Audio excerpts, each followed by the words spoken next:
Nobody tells you this, but sometimes love doesn't come to stay, it comes to teach.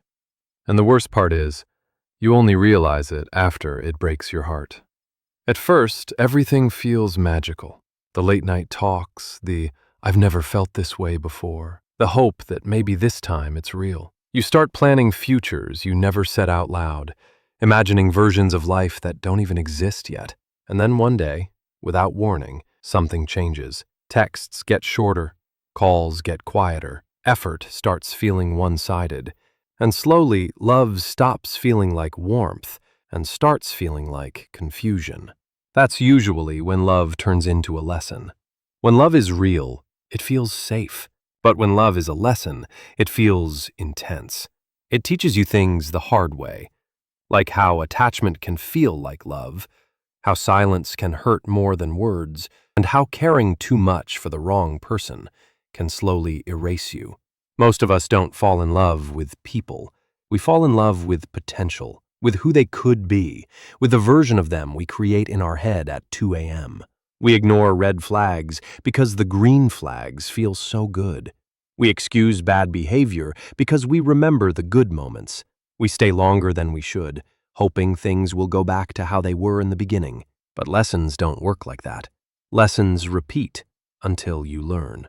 When love becomes a lesson, it teaches you boundaries. It shows you that loyalty without respect is self-destruction, that explaining your worth to someone who doesn't value it is pointless, and that love should not feel like begging, waiting, or constantly proving yourself. It teaches you that consistency matters, that mixed signals are still signals, that effort should feel mutual and not forced. And it teaches you something painful about yourself, how much you ignored your own needs just to keep someone, how you stayed quiet to avoid conflict, how you accepted the bare minimum because you were afraid of being alone. And yes, it hurts. It hurts because you gave your best. You loved honestly. You tried genuinely, and it still didn't work. But that doesn't make you weak. It makes you human. Some people don't come into your life to stay forever. They come to teach you what you will never accept again. They teach you your limits, your worth, and the truth that love without peace is not love, it's survival. And the strange part is, after the lesson is over, you don't even hate them. You just understand.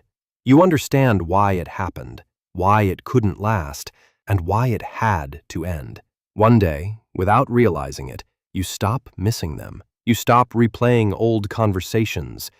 You stop wondering, what if? Because the lesson did its job. When love becomes a lesson, it doesn't mean love failed. It means it prepared you for better boundaries, healthier choices, and a version of you who won't settle for confusion anymore. And the next time love comes, it won't feel like chaos or anxiety or losing yourself. It will feel calm, clear, and mutual. Because you didn't just lose someone, you gained wisdom, and sometimes that's the real purpose of love.